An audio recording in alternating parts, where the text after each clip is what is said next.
All right, we're live. Good morning or good evening, I guess, depending where in the world you are. Hey everyone, thank you for joining our next developer AMA. For those who might be joining us for the first time, my name is Marty. I'm the studio lead at Raini Studios, primarily focused on our flagship title, The Lords of Light. How you doing today, Alex? How are you guys doing tonight? Marty, always a pleasure. I'm Alex Moody, the managing director of Rainy Studios and the Beaver King, CEO of Seedon Network, the parent company that owns Rainy Studios. Yeah, awesome. So it's been a few weeks since our last AMA. A lot's been happening across. I don't think we've done one actually since GDC. So yeah, a lot of big announcements and big alpha drops happening over the past several weeks.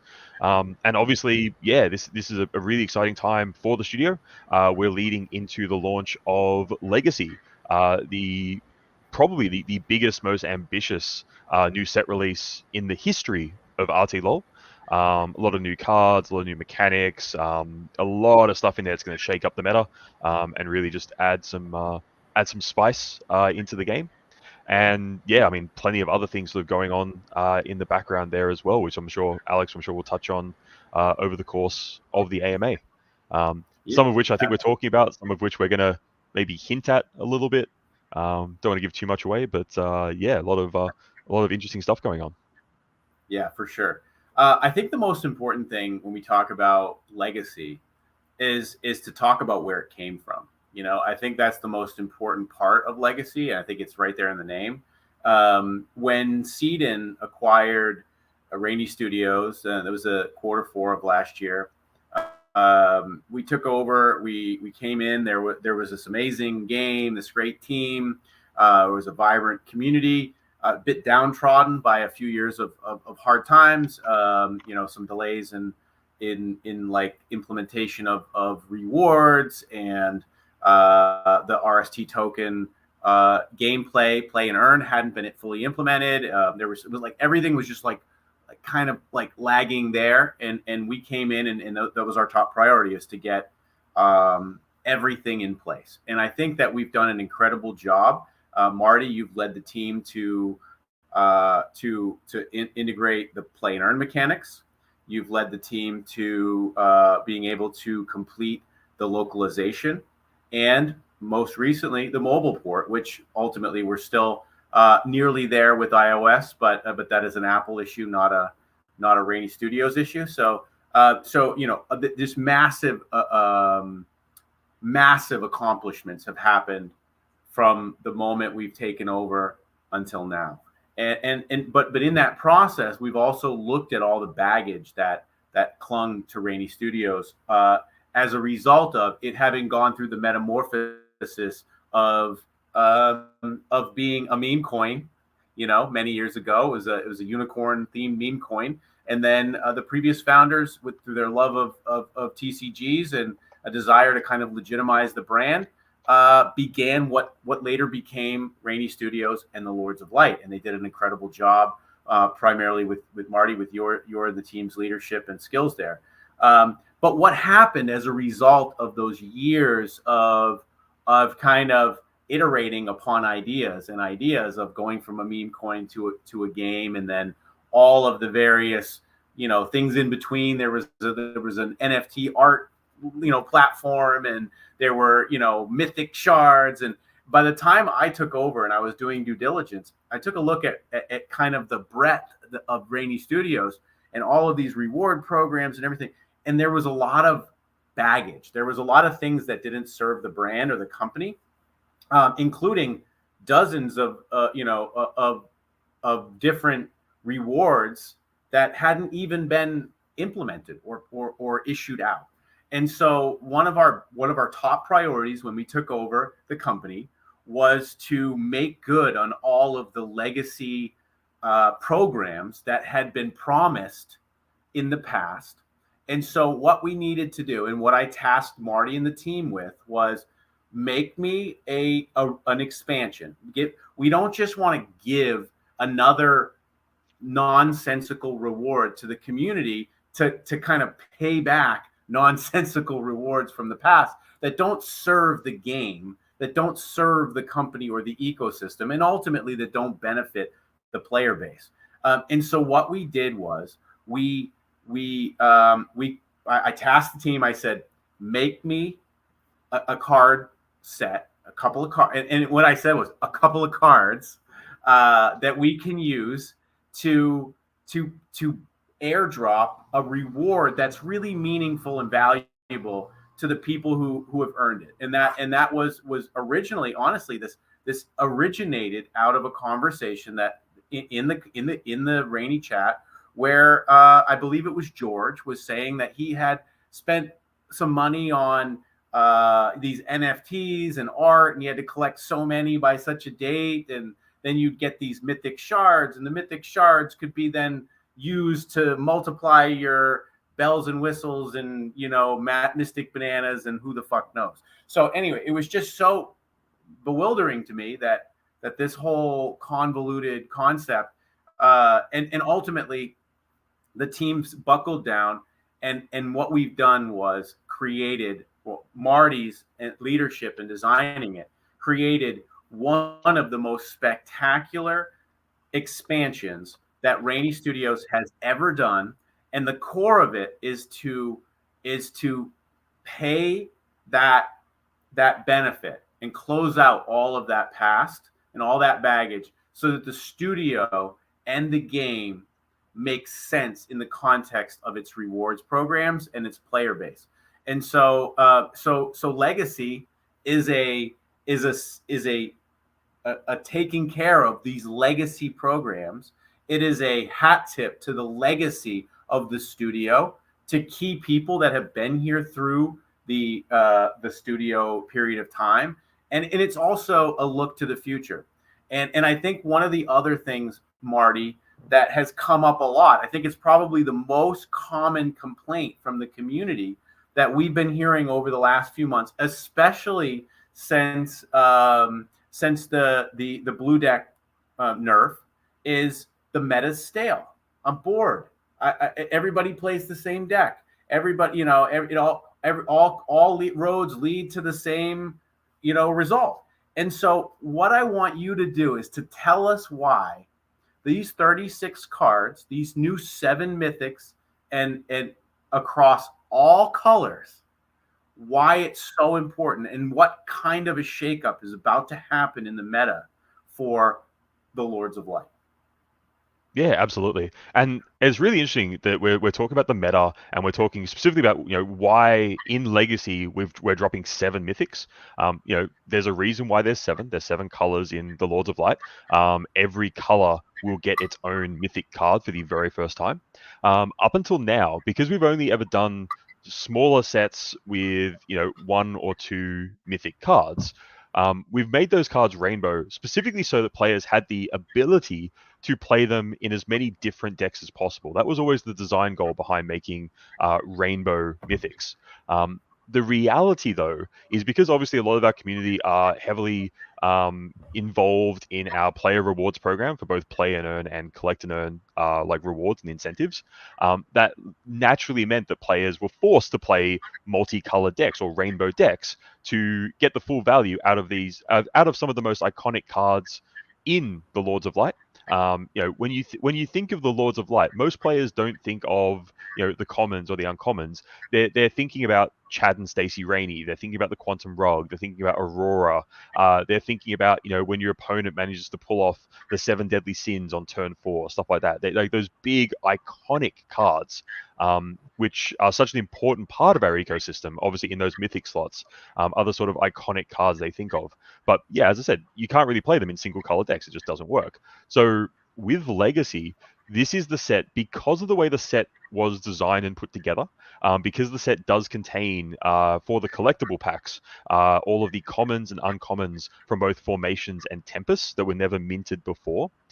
It meant that we had the ability to, one, bring the price point of those packs down, but also add additional mythics in, because we didn't want to sort of bring in like a red mythic or a yellow mythic just by themselves. If we're going to add them for each of the 7 colors, we needed to add them all at the same time.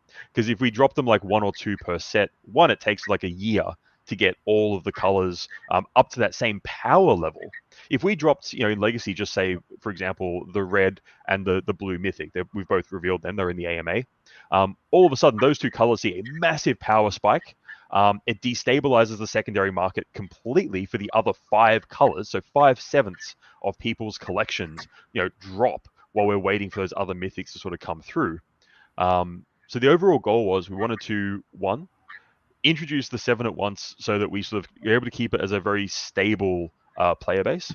With the introduction of these 7 mythics, each of them, when you look at them, are specifically designed around a certain playstyle and a certain deck style. Most of them are designed to be played in either a single or a 2-colored deck. So now all of a sudden, cards like, for example, Rainbow Lotus, the fact that all 7 of the mythics in Legacy are minions. So if you wanted to run a mythic spell, all of a sudden, Rainbow Lotus sort of jumps back up there. Potentially there's a world where we start seeing a bit more play for Elemental Mastery or 7 Deadly Sins again. If you want to try and squeeze it to a 4-color deck, some of them could work for that. But what you'll really find is, straight off the bat, if you just look at the mythics and nothing else from the entire Legacy set, you should be able to look at each of these cards and go, okay, there is a deck right here ready to go for you that you can build around these mythics. In the same way that players build decks now around, how quick can I drop Stacey Rainey? How quick can I drop Chad Rainey? How can I get more value out of my Quantum Rug? Each of these 7 mythics are specifically designed to encourage a certain deck style. The team has worked God knows how many matches we've done on the back end to try and make these colors as balanced as possible. But yeah, I guess the big takeaway is the reason why we wanted to drop all 7 at once was we didn't want to sort of have them strung out across the next year. And Legacy, obviously, being a set that, in terms of set design, because of the goals we had for Legacy, this is the exception, not the rule. We won't be doing 7 mythics every set moving forward and stuff like that. But this set in particular gave us the opportunity to just really shake up the meta. It has been a while since our last set. If you look at the roadmap that we dropped at GDC, you can see that over the 12 months between GDC 23 and GDC 24, there are 4 sets planned. So hopefully that means the meta won't feel as, I don't want to say stale is not the word I would use, because when we look at the data on the back end, this is actually a pretty healthy meta as far as TCGs are concerned. When I look at the discussions on Telegram, Discord, and Twitter, the fact that players can't agree on what the best deck in the format is at the moment is another sign of a really healthy meta. There's at least half a dozen decks at the moment that I would consider in either S tier or A tier. And highly competitive. And the fact that at least one of those, being the pink theme deck, is a theme deck as well, again, just really makes it very easy for new players to get in, have access to competitive decks. If they choose to grind up the leaderboards, if they choose to play tournaments, if they choose to, join us for events like April Insanity and March Madness, and nothing I'll mention after April Insanity yet, unless we want to drop that just now. There's so many different ways for people to play and enjoy the game. So many different decks they can choose to use for those events. Post Legacy, that's just going to get even more interesting as well.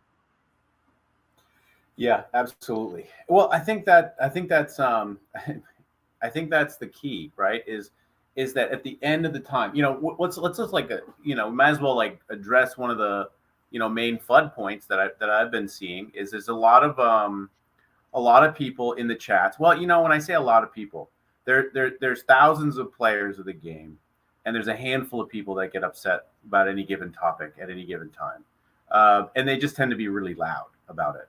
But the consensus from some of the louder critics right now is that that issuing new cards is somehow hurting them. But at the same time, the same people or similar people in the same community are complaining that the meta is stale or that it's boring because there's no variety in deck building. So you can't have it both ways. And I think that the most important thing to remember is that fundamentally this is a trading card game. The Lords of Light is a digital trading card game, and these cards are digital collectibles. They are collectible trading cards. The same as when so when you look at that, what can you expect as a collector of these digital trading cards, that there will be new ones issued roughly quarterly is what we shoot for, 4 times a year. And that typically, not always, but typically is two small expansions. Seven Deadly Sins was what, 7 cards, right? Or a handful of cards. And then there's the larger expansion, kind of alternating. Evolutions will be that next one, or and before was Formations, Legacy. So there's been kind of some larger expansions in back to back here, only because of what we were trying to accomplish with Legacy, to reward the community for the legacy of those things. Now, it's important to understand $250,000 of the Legacy pack of packs are being given to the community, primarily, guys, to OGs, right? So the people who were those collectors, who were those people, were the same.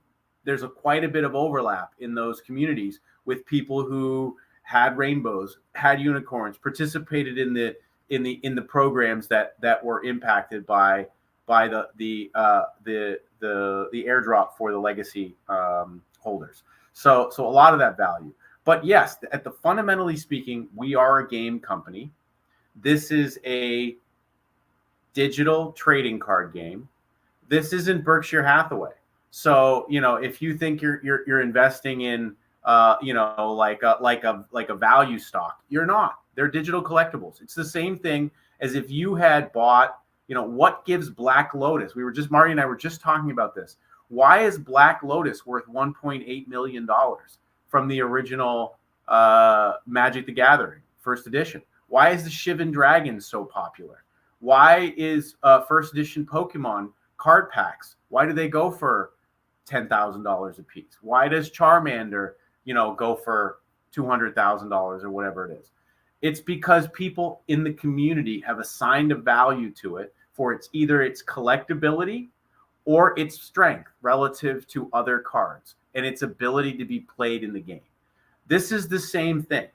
So if you are buying Chad Rainey, you're buying it because you like it from a collectible perspective. There's only 100 of them. There will only ever be 100 of them. You want him because he's powerful and he helps you win games. And by winning games, you get other value inside the ecosystem.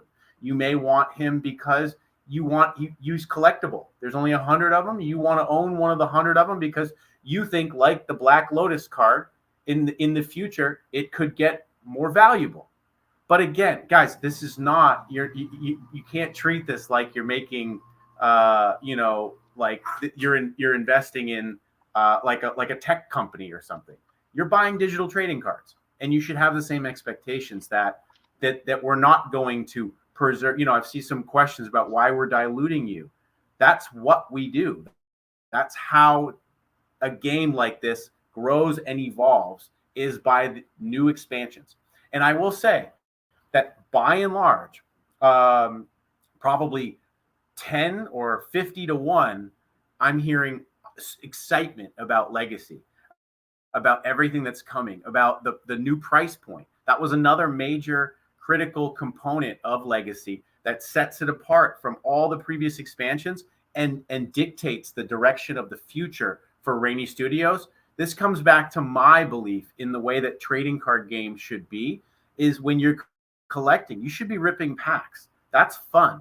That the act of collecting, the act of ripping and opening packs is an exciting experience. And so we wanted to bring that focus back by lowering the price point of the average pack. And we were able to get them down to $25, the $25 in RST price point for this expansion. And that's the trend that we're going to try to continue to further. I know my kids, they go and they buy a $6 pack of Pokemon cards and they rip them open, and you want to be able to buy 5 or 5 or 6 of them.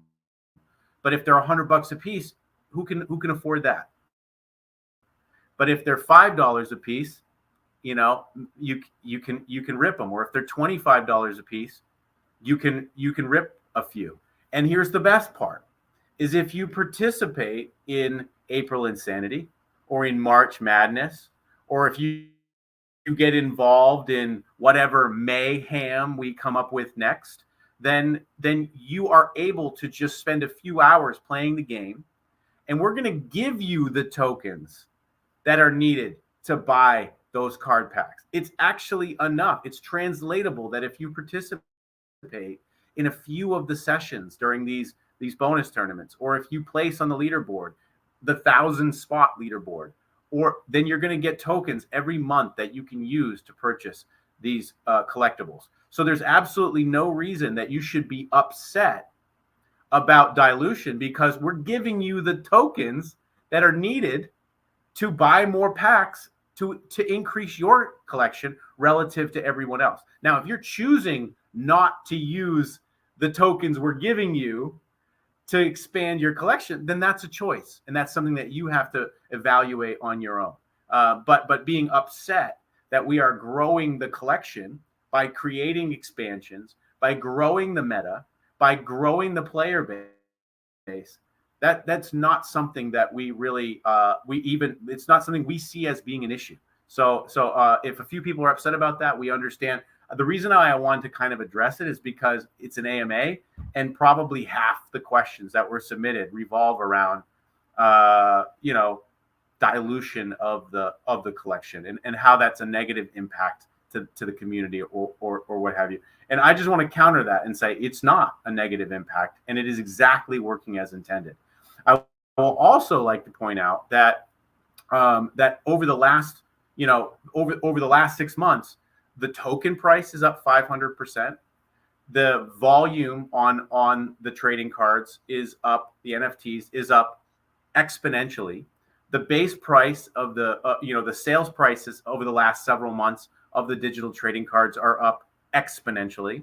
And so what I would point out is that before these changes went into place, things were not, from a financial perspective, very great. And they are now much better. So if you're looking at if you're looking at this and going, it was this and now it's this, you're not really looking at the big picture, because the big picture is every single metric that we use to evaluate Raini Studios. And that's from token price to volume of the NFTs, the value of the NFTs, the NFT sales, the number of players on a daily basis, the number of players on a monthly basis. Every single metric is up and to the right. It's trending up. We don't have a single metric that's down. Oh, and now everyone's going to say, well, the token's down. The token is down over a few weeks period after having been dramatically up over a many month period. So keep in mind, over the average growth across every single metric for Raini Studios is incredible and right in line with what we're looking. Player numbers are up 10x on a monthly basis, MAUs. So from the start of our the new takeover by Seedon. So Marty, should we get into some specifics about, do we want to talk specifics about legacy, or what do we? Yeah, Where for do we sure. want to get into? I just want to just quickly touch on one other thing that is very relevant to what you were just saying. One of the very first things that you and I ever chatted about back when we were the acquisition was all going through and stuff like that, was making sure that any obligations, any promises that we had made as a studio to our community would be upheld. And one of the things I'm personally most grateful to yourself and the Seedon ecosystem for was the fact that we were able to do that. And I think the legacy set really does show that. The fact that we are, doing the rewards for all the people who did collect the old gold and infuse NFTs and chromas and stuff like that in the past is great. The fact that, again, what we've been saying from day one, even before we launched on Epic, that our reprint policy will never reprint an NFT. Like, those editions will always be set. The fact that our main competitive format will be an eternal format. So the way I've paraphrased it before is the deck you played in the 2023 World Championships, you could play that deck in the 2033 World Championships.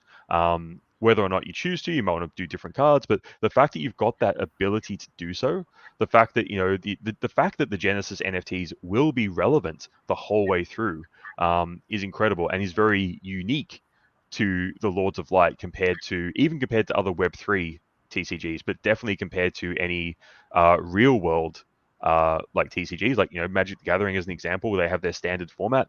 It's now 3 years up from two, but every 3 years, every card basically becomes irrelevant, and the price of those cards basically goes to zero. So yeah, just wanted to add that as much as we've done since the acquisition, everything definitely going up and to the right. It's great that we're still rewarding and honoring the things that were put in place prior to the acquisition, which is really cool. Yeah, and just so everyone's clear, we definitely did not have to do that. There were some absolutely ridiculous programs that hadn't even been addressed in multiple years that people brought to our attention, and those people are getting free legacy packs to compensate them for things that were in mediums in 2021 and then have never been mentioned since. So we've gone above and beyond to the best of our ability to make sure that legacy was a benefit to the entire community. And I think it is. And what I'm really seeing and what I'm really excited about is there's a lot of new players, a lot of new players. And so actually this actually addresses a couple of questions. I read through the AMA questions. I'm not even going to single out the questions. I'll just answer this as a whole because it touches right in this moment and it's a perfect opportunity. There's several different questions that all summarize basically or paraphrase to we're targeting poor communities, poor nations and poor communities for user acquisition, and those are extractors from the ecosystem and don't have any value, only hurt the ecosystem. That's kind of like paraphrasing what 3 to 5 of the questions said. And shouldn't we be targeting first world countries, basically? Well, I want to start by saying that our user acquisition, as I said, we're up about 10x on our MAUs, monthly active users. Of that, without knowing the exact statistic, I would guess over 90% of those are from first world countries, primarily the United States or Europe. That would be my guess. So when that explanation comes, people say, "Oh, well, that you're just targeting these." That's not the case. And then the other thing is understanding the same time people, when we first took over, the number one complaint was matchmaking was terrible. I would sit in queue. I click the queue button. I sit in queue for 15 minutes, and then I get paired with Cryptic Witcher and I get crushed, or I get paired with George and I get obliterated. That was the state of the game, and that was a factor of there's X number of people in the queue and it's not enough people. So when we started growing the user numbers, which we have done very, very successfully, and we're by no stretch are we happy with where we're at. We want 10 times what we have now is where we want to be. But now matchmaking is very good. Queue times are very low.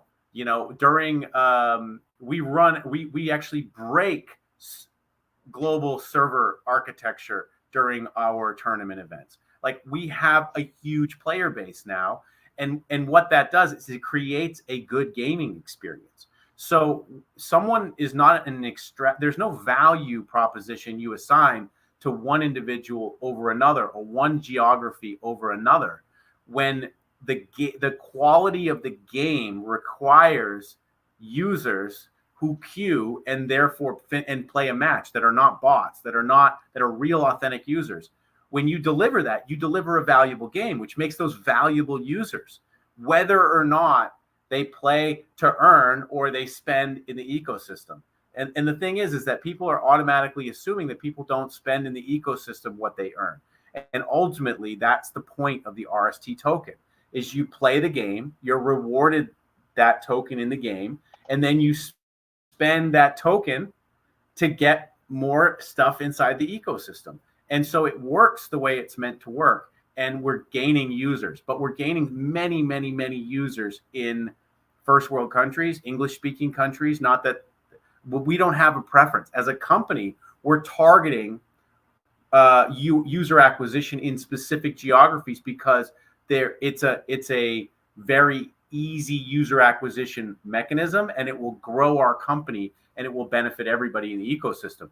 But by proxy, we have grown dramatically through our marketing efforts in first world English speaking countries. And I'm super excited because most of those people that I talk to are expressing how excited they are about Legacy, because this is one of the first opportunities for them to be able to get NFT digital collectible cards. They get the same chance that the OGs got to buy a $25 pack, rip it open, and boom, there's the new, whatever the Legacy version of Chad Rainey is. There's a Chad Rainey, Quantum Rug. There's a state, they get that huge value boost off of a tiny spend. Just like what every single one of us dreams about when we go open a Pokemon pack and you open it up and you're like, oh, it's the Charizard EX. I just got the most rare card in this expansion.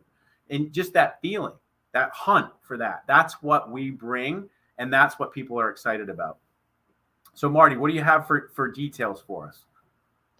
I was just having a quick look because I've got the set open here in my game right now, actually. Although the branch of the build I'm on doesn't actually have card text on the cards, that could still be fun. We could actually show the full set, all the art, all the names of the cards ready to go, and then I guess from that people can ask about specific cards. Maybe we'll drop some on Twitter and Discord over the coming days before the launch. So give me a sec to share my screen. Let's go. I know Exy, I know you're very, very keen to get your hands on some of these things, because I know that you've got the deck building ability to break half of these new decks that's going to be coming as well, which is fun. That's always Marty always looks handsome. Yeah, I'm going to actually highlight that because that needs to get up there. Cool. So this is Legacy. We've been showing some of the card art. We've given some names out. This is the first time people are going to have the chance to see every single card in the set. Like I said, I've gone onto a different branch here that hasn't loaded the localization data in yet, so you won't know what the cards do. But this gives you a chance to sort of get an idea of what might be. Looks like I'm playing an orange deck from now on. I need Beaver King, an orange deck. Someone build me an orange deck, guys. I mean, have we told you what your card does yet? No. Oh yeah, I do know. I actually do know. Yeah, go ahead and tell everybody. So, all right. So when you play the Beaver King, obviously, the Beaver King needs his army of beavers. You'll notice there's no other beavers though in Legacy yet. So maybe we'll have to wait and see where some other beavers get dropped. Maybe in some future sets. Who knows? It's orange. Orange is a very defensive color by nature. So I reckon the Beaver King would probably give all other beavers Guardian. Because, the beavers themselves want to build this big defensive wall around their king. But you know what? The King's got some pretty powerful stuff. So I reckon the King is going to destroy all other minions that don't have Guardian when you play him as well. So, if you're not on Team Beaver and the Beaver King comes down, you are in a world of hurt straight away. Yeah, Lito saying nerf it already. Not nerfing it. It's not strong enough. It literally, you play the Beaver King. I'm making executive. You play the Beaver King card, you automatically win the game, and all future games for the rest of the time you hold that card. That's what it's going to be. Yeah, you win the game and you get double play and earn points for that game. Just double all the everything. Yeah, we'll just do that. The orange mythic, we've jumped to, I guess, the orange here. The orange mythic is Titanforge. 0-10. That's really weak. That's really weird. And it doesn't even have Guardian. That doesn't feel very orange to me. So don't know what's happening there. Maybe that card's broken. We'll skip it. We just won't. Yeah, we'll come back to that one later. We'll try and figure it out. Ignatius Pyreheart is the red mythic. We've seen him before. He's an 8/8 for 7. I won't tell you exactly what he does, but there's a new ability that's being introduced in Legacy, and it's called Burn. And I can tell you that when you play Ignatius Pyreheart, he, as the old song goes, the song goes that you don't want to set the world on fire. Ignatius has never heard that song. Ignatius just does set the world on fire, literally. Um, what else we got up here? Elon's rockets are pretty cool. Shout out to SpaceX. Wouldn't it be kind of weird if we did a card? Now, just Alex, just let me spitball here. What if we made a card where every time SpaceX launched a rocket, the card did something different? That's kind of It'd be pretty stupid. cool. We wouldn't do that, would we? No, that's dumb. Yeah, forget that. That's stupid. I'm just yeah. I throw out some stupid ideas from time to time. We won't do that. Um, Lightning Rod Tiger. Shout out to Shocktooth Tiger, but Lightning Rod Tiger. This is the one that a lot of people are going to find very interesting. It's got a very cool ability. What else we got as we move down? Solon Blitzstrike. He's our mythic there in yellow. 10 yellow is an expensive card. If you are playing Solon, you are playing a yellow deck. But if you can get him on the board and he can stick, he has some very, very interesting abilities that come through. We've got When Marketing there. That's a really interesting little card. Scarab Host is there. I don't think people have seen Draz's legendary card before. So that's Draz's artwork there. Shout out to Draz. He couldn't be with us today. He's usually the other co-host of these AMAs. Has he seen? Does he even know that card? Yeah. Seen it? He's seen the art. I don't think he's seen the ability yet. It's actually one of the cheaper legendaries. Only costs 4 or 5 for 4. That's a good card right there. But yeah, interesting little ability there. Obviously, the mythic in green is Viridian Toxshroud, brewing something very, very spicy there. But we'll come back to that. 9 green again. If you'll notice a bit of a theme with these mythics. If you're running these, most likely you're running them in a single card deck. And straight off the bat, if we're forcing a player into a single color, then we've got to really make sure that the power is there and there's a reason to be doing it. But yeah, Viridian Toxshroud, you run that in the deck with Draz. You throw some Choose Riches in there as well. You've got a pretty spicy little deck brewing just there. Cryosia is our blue mythic there. We've seen that. Obviously, the iconic Ice Bags card. I think it was one of the first cards that we dropped in our early spoilers, I think. Ice Bags, very, very fun. Hey, Alex, you know Ice Bags personally, obviously. Does he like to gamble? He does. He does? Okay. Yep. Be kind of funny if this card likes to gamble just a little bit. So maybe, flip a coin, keep flipping every time you get heads, and something ridiculous happens for every head you get in a row. That could be kind of fun.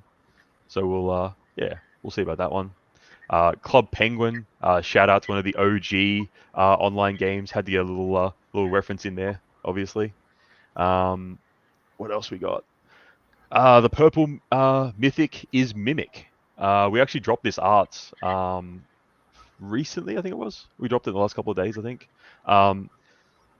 It's a very purple card. Purple as a color.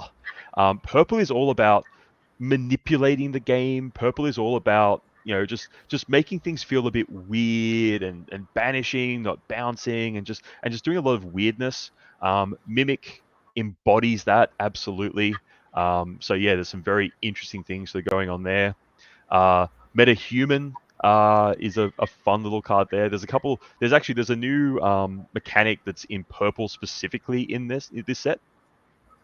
If you look at if you knew what Metahuman's ability was, you'd be like, oh my god, that's way too strong to cost 6. Or if you look at Giga Chad Gargoyle, and it's like, hang on, we're giving purple, the not usually aggressive color, a 6/5 minion for 4 gems. That's broken. There must be something that description text there must be something interesting going on there. We'll have to come back later and see what's happening there.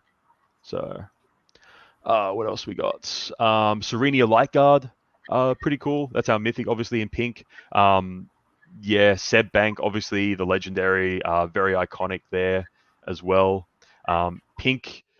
it's getting some interesting tools. There's some harpies in there. There's some stuff that comes back there a little bit. Like pink, obviously very iconic, very powerful color at the moment. So you don't want to go too crazy with like the commons and uncommons, not too much. Although basic Lisk, giving it a nice 2-drop there, definitely gives pink some nice early game options. There's 2 rainbow cards in this set. Well, rainbow in inverted commas. If you notice up the top, there was only 4 red, but every other color gets 5 cards in this set. So first of all, there is a just straight up rainbow card, which is our rainbow elemental. It's a 2-drop elemental. So everyone who maybe has elemental mastery, or everyone who likes playing light elementals nice and early on, rainbow elementals are very interesting inclusion to your deck there as well. You can see there it does have the on stake mechanic. So this will be a stakeable card, but I don't know if you'll want to. It's interesting. We'll have to wait and see what text is on that card. But yeah, Rainbow Elemental obviously goes really well with. Ooh, can't say that yet. A card that's planned for a future set potentially. We'll have to wait and see what that potentially could be. And the final card being the card that would have been in the red legendary slot is the iconic Hercules. We've been waiting to see Hercules now for quite a while, ever since formations dropped. We know Hera obviously has the ability that brings both Zeus and Hercules into your hand. Hercules, very, very red, a little bit of yellow in there. So it's our second, what we internally refer to as multicolor cards. So these aren't technically rainbow cards. They are multicolor, so they don't have a rainbow cost. They have like a red and a yellow cost in this case. But yeah, Hercules, a very interesting ability, a very red ability, and an ability that actually shouts back to one of the earliest broken decks in the RT LoL meta. If you were around back when we had a WebGL version, this is well before we were on Elixir or on Epic. If you played in some of our earliest tournaments back when we had like the old WebGL version of the game, yeah, you look at Hercules and you might think about some of the decks that it enables. And Ashmonger, there's not another Basilisk. There is a oh, I'm trying to click on the wrong screen. There's not a Basilisk. There is a Basic Lisk. So leave it up to you to try and figure out what that might be. But Exy, I mean, there you go. I'm sure people will go through and will screenshot the hell out of this off this video. But yeah, I guess give us your feedback on which cards you think look interesting. Depending on what cards we see people shouting out on Twitter, Discord, and Telegram, we'll start dropping some reveals between now and the Mint, which is coming up next Tuesday on the 31st of April. So just under a week to go now. So we're getting dangerously close to being able to start playing with all the cards from Legacy. Awesome. Yeah, great summary. We're running at the 45-minute mark here, so let's dive into some questions that we got. And we'll start with the first one is, when will RST launch on an exchange? The answer is soon. The next question, will there be a Rainiverse pass, and what are the plans to increase the use of the RST token within RT LoL? The Rainiverse pass has been tabled for the time being. We've explained this several times. It doesn't serve a function right now necessarily, and it just doesn't fit in the current direction of the game. It may come and be reintroduced at some point as a priority, but there's just been other priorities. And then regarding the use of the RST token within RT LoL, man, that is so. It already this comes up a lot as well in the community. There's this like question about why is the token a rewards token, and then said like that's a bad thing. But fundamentally, the RST token is a unit of account, but between the company and its players, just like gold in World of Warcraft, or gems in Clash of Clans. It is a currency for inside of a game, and it is rewarded to you for a variety of things and reasons. And so that's kind of its purpose. Now, we do have some plans for future tournaments. So March Madness was designed for us to test and gather information about like this type of a tournament. April Insanity, we use that information to target marketing in certain methods, and we got a lot of great information.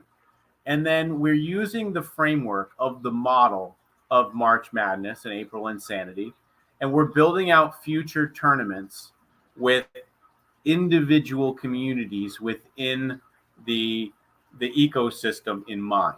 So I'm going to give you a little bit of alpha, not going to give you all the alpha, but the mayhem we cooked up for the next tournament is geared towards and benefits collectors, card collectors specifically. So that is something. And then we have a tournament mode or a tournament style that we're working on for another future month that is designed around the token holders.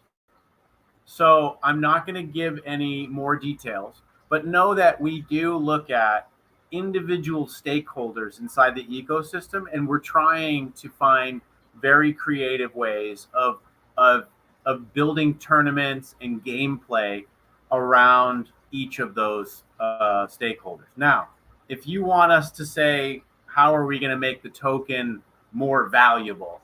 The answer is we don't care about that. That's not a priority. We're looking at making the game more valuable and making people, bringing new users in and benefiting those people. And so if you're holding the token, that you have a value to that as it relates to gameplay and to the game itself. Once again, this is a digital trading card game. It's not Berkshire Hathaway. Okay, so just keep that in mind.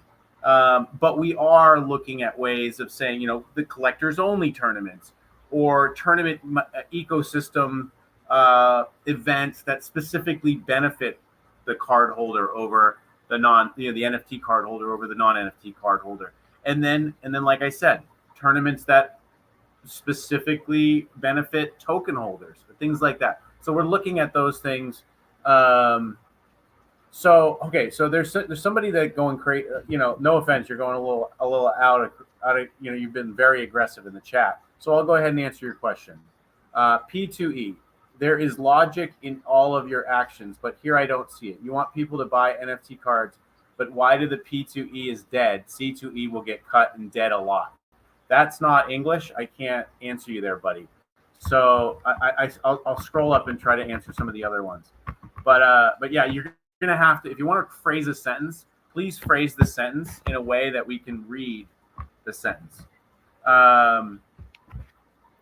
So anyway, just like you typed like 400 times in the chat, and the sentences don't make sense.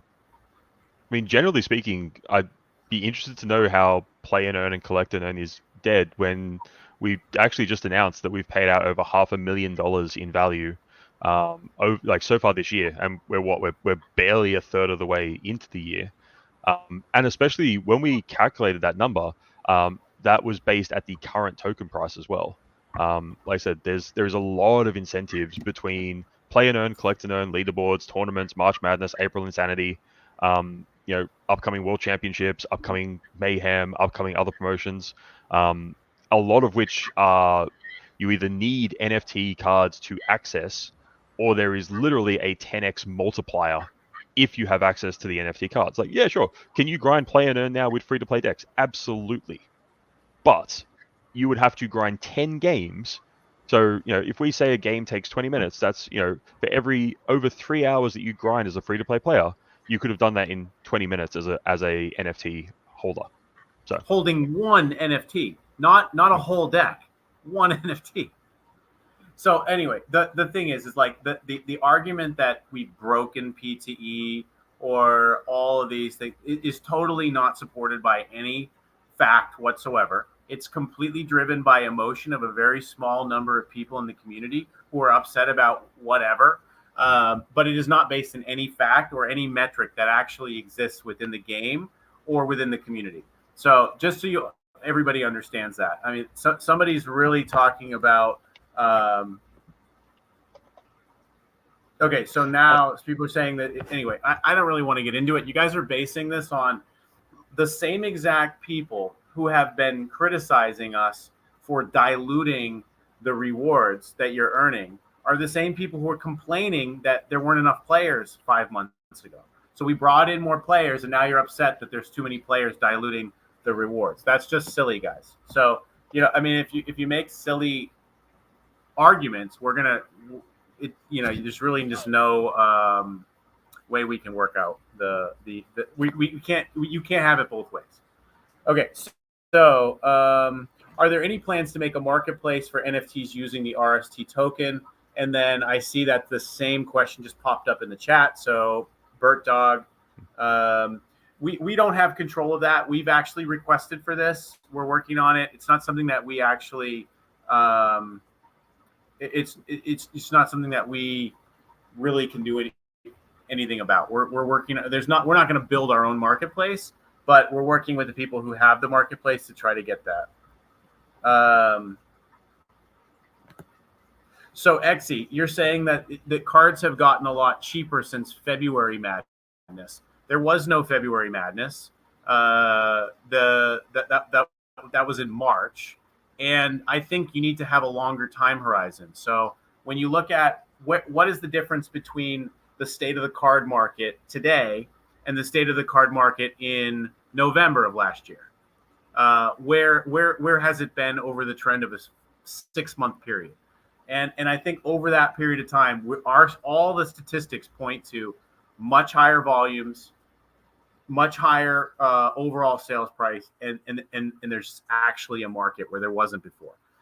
So I think that if you're looking at any kind of a market, whether it be the collectibles markets or whatever, and you look at them from a month-to-month basis, you're always going to draw conclusions that aren't real. And right now, you're drawing a conclusion that's not real. That is a very short-term reaction to something. So, and yes, I warned you guys all along.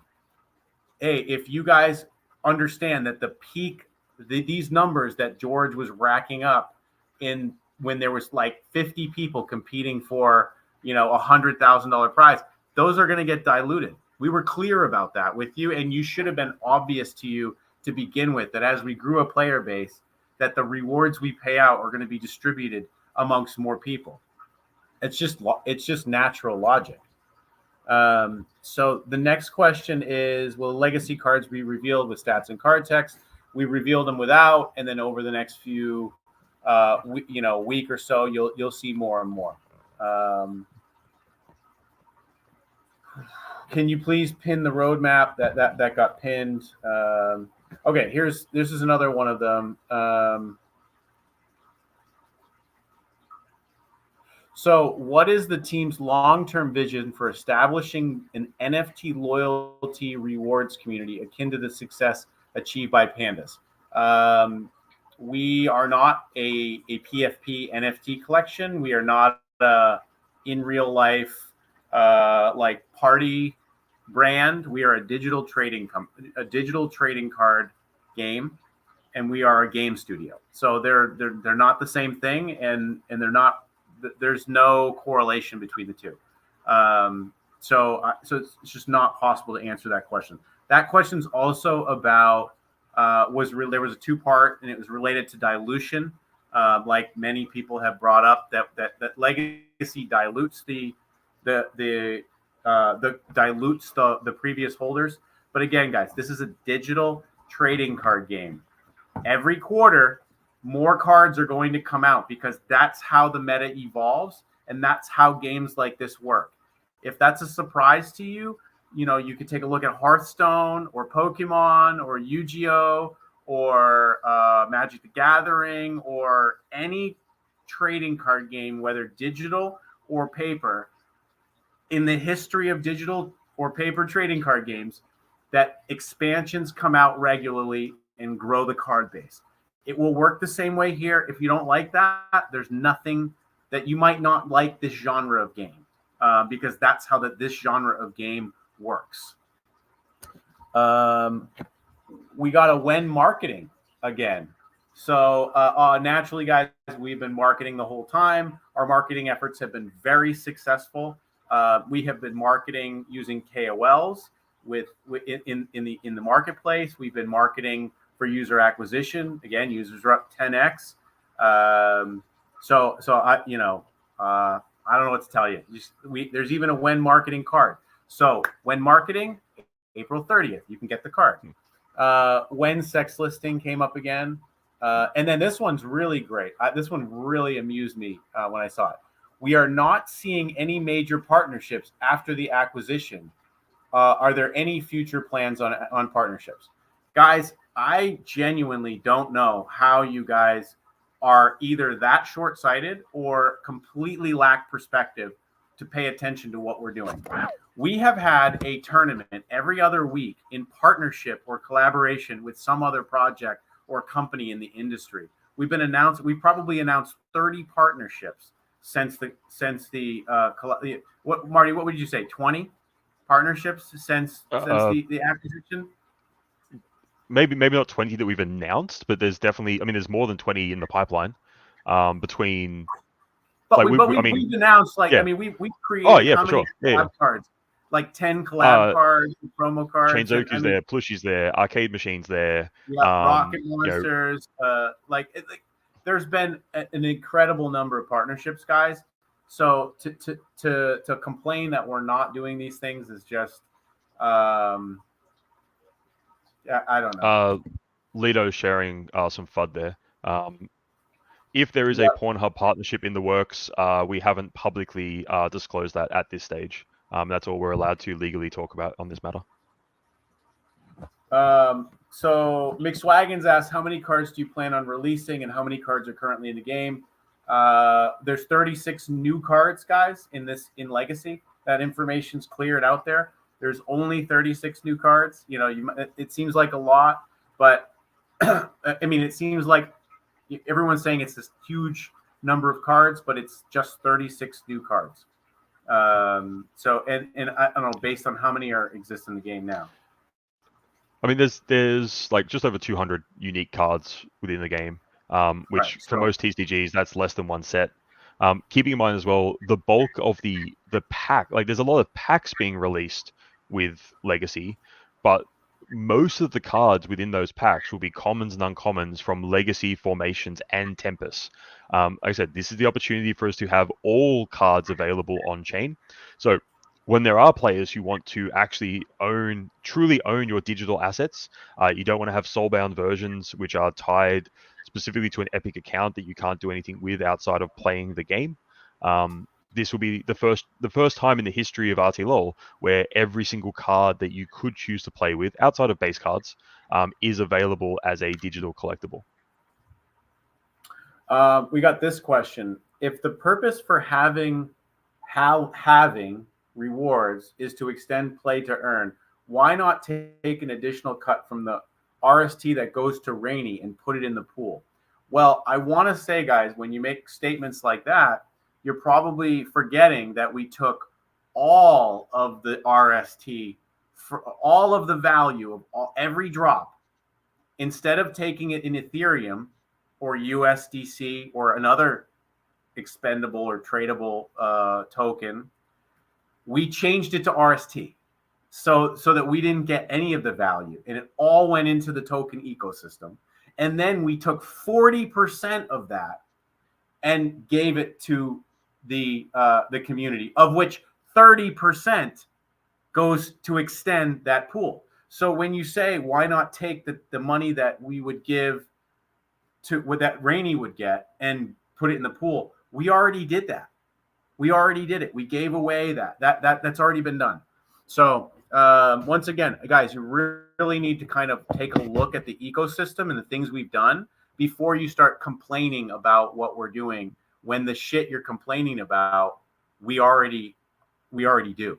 If you So are yeah, if you're new to the ecosystem, please feel free to ask us questions. We're active on Telegram, we're active on Discord. There's a ticket system on Discord if you want to reach out to the team directly to ask these questions. The information is all publicly available across all of our platforms, which primarily is Twitter and our Medium.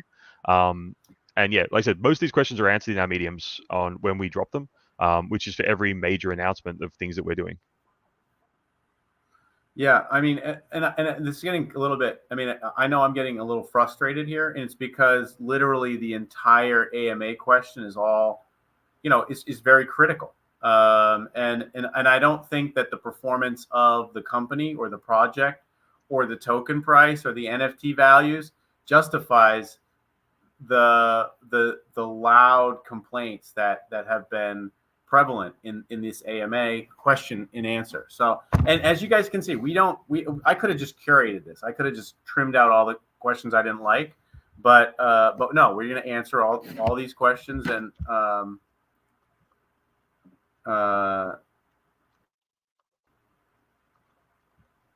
okay, so yeah. Anyway, I got the chat's just like, let's see.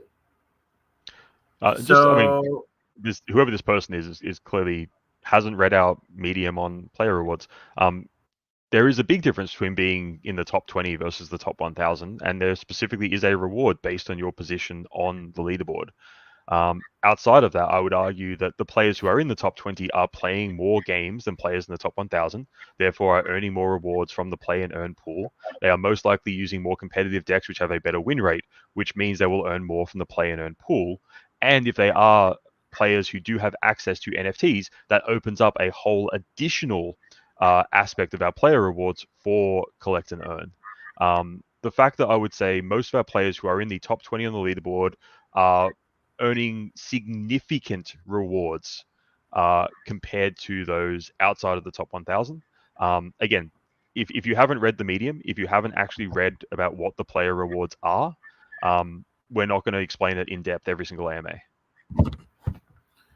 Here's a question. What do you think about capping the amount of games per session, like in daily PTE, for example, 15 games per session? It would reduce the stressful grinding, aggro, luck-reliant playstyle, much more balanced.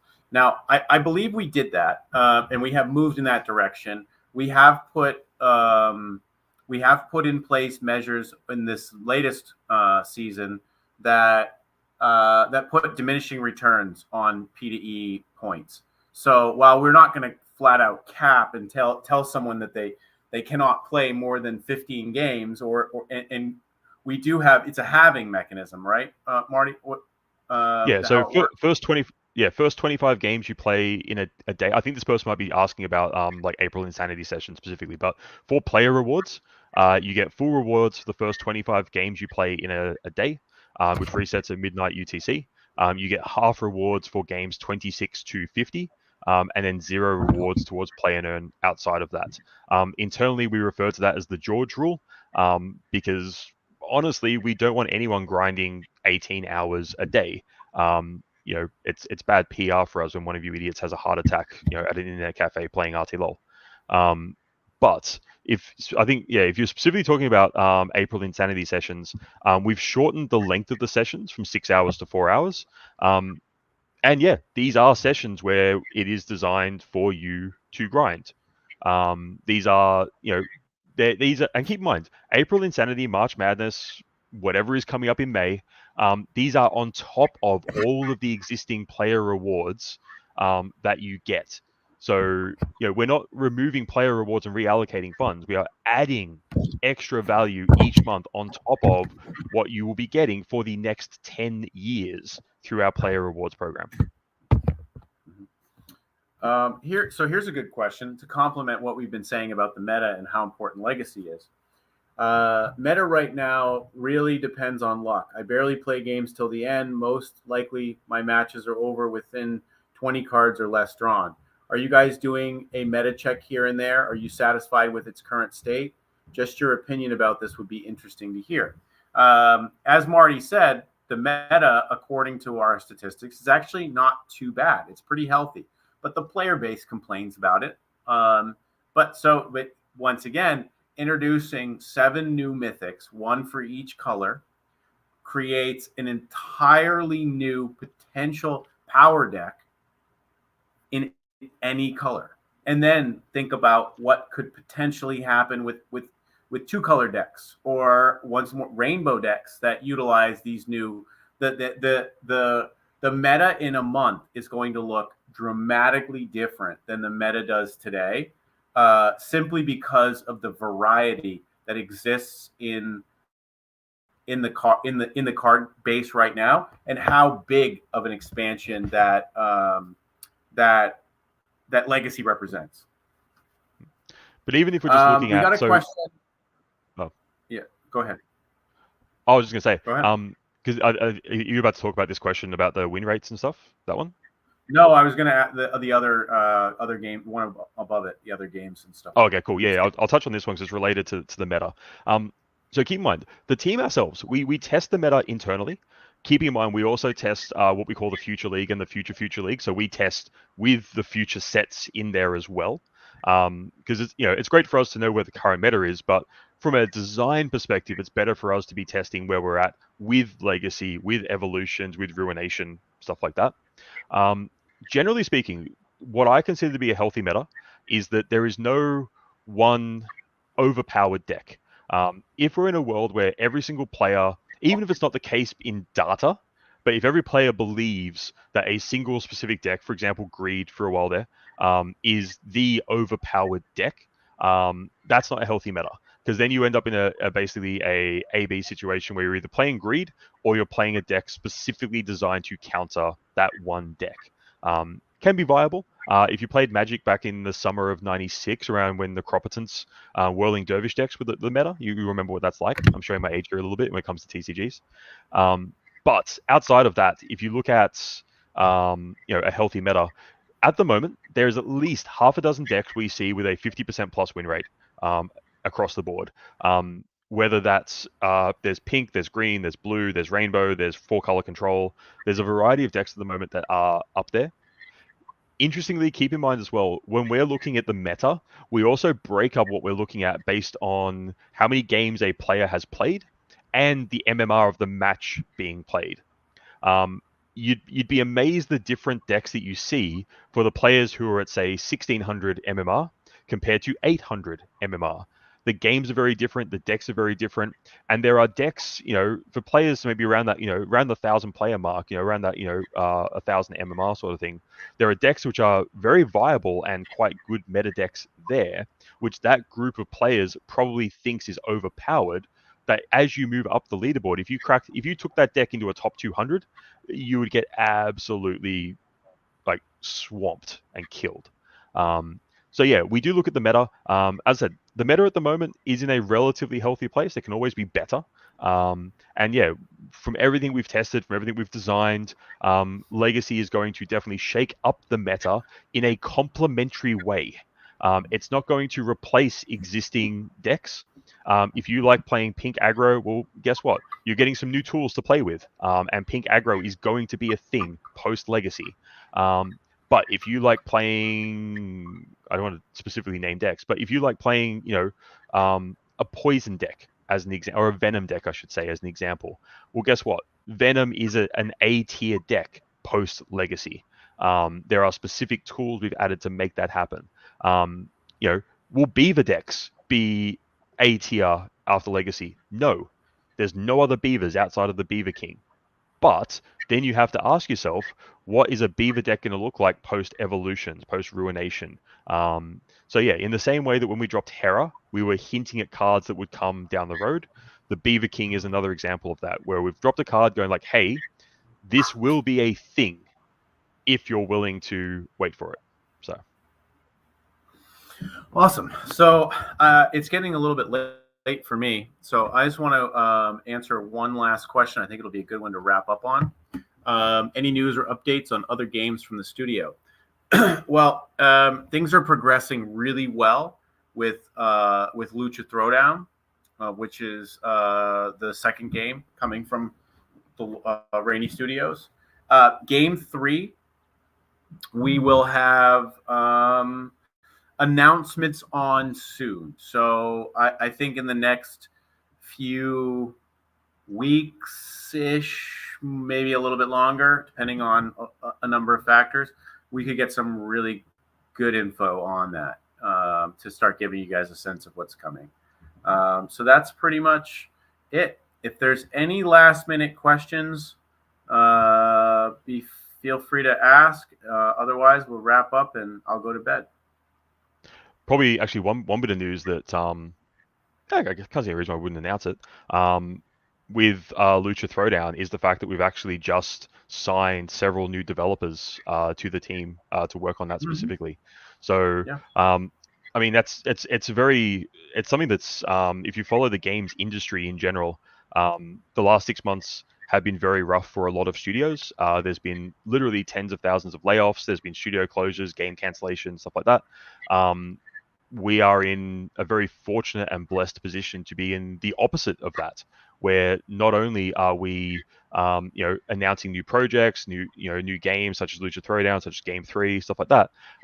We are actively hiring and expanding the team to allow us to execute not just on the Lords of Light, but on future games such as Lucha and stuff like that. So yeah, in terms of where we're at as a studio and where we're going, it's a very bullish sentiment at the moment.